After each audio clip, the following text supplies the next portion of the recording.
Hello, everyone. Welcome to the first official episode of Let's Talk SEZ. Let's Talk Special Economic Zones. So, what exactly are special economic zones? Well, therein lies the problem.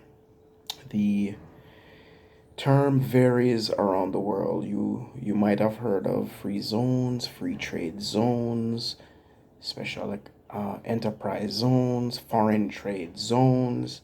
It's all the same thing. Export processing zones, they're all the same thing in essence. What a special economic zone is a special designated area. So it's limited by geography that a government uses to attract investment, whether foreign or local investment.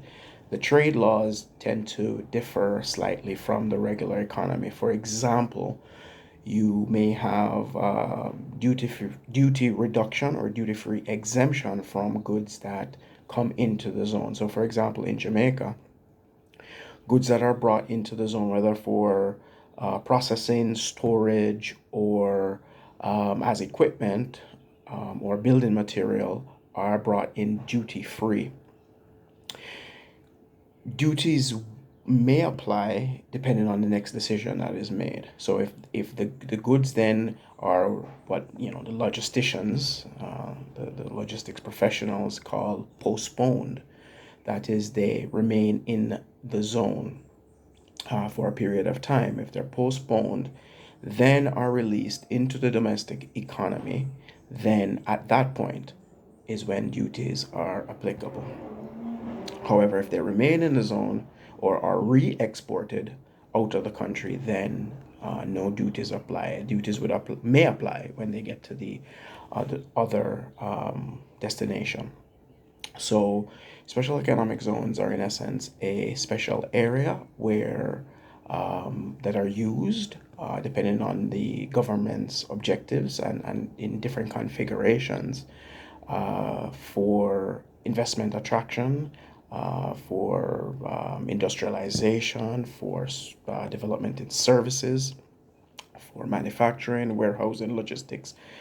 A variety of industries are welcome. So, for example, in Jamaica, in the past, we had a free zone regime, and a couple of the characteristics, the differences between free zones and special economic zone one, which is a major one, is that there was limited customs control under the free zone. Now, customs within the legislation are clearly designated as supervising. So while they don't apply duties, they definitely supervise goods coming in and out of the zones. That in effect makes Jamaica, at least in this respect, compliant or modeled after the revised the World Customs Organization revised Kyoto protocol, which Jamaica has not signed up yet, but is seeking to sign up and is on the way of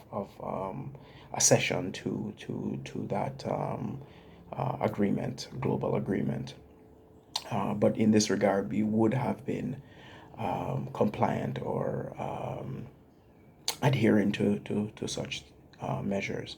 So that's an important difference between the two. Another difference is that under the free zone, there was a positive list approach in terms of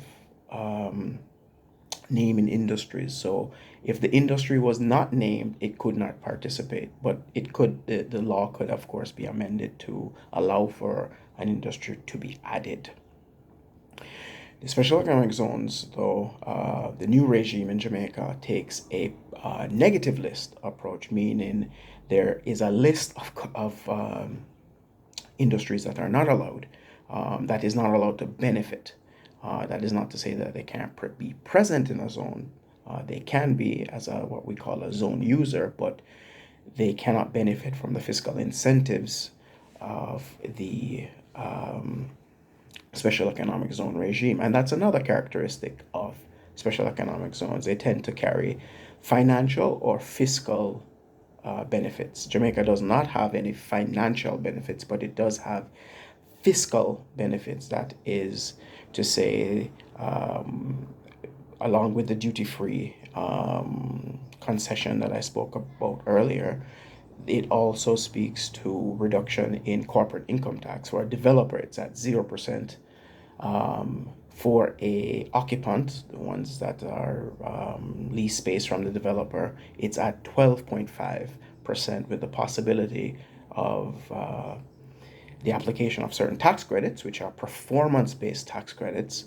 That is to say, we have one that's an employment-based tax credit where, it is what it is. You employ people, and by employing people, you then get to claim a tax credit, which in effect can bring down your corporate income tax rate from 12.5 to 7.75, or to 7.75. So it can vary between 7.75 and 12.5. I hope this was educational and was of some use to you. See you next time.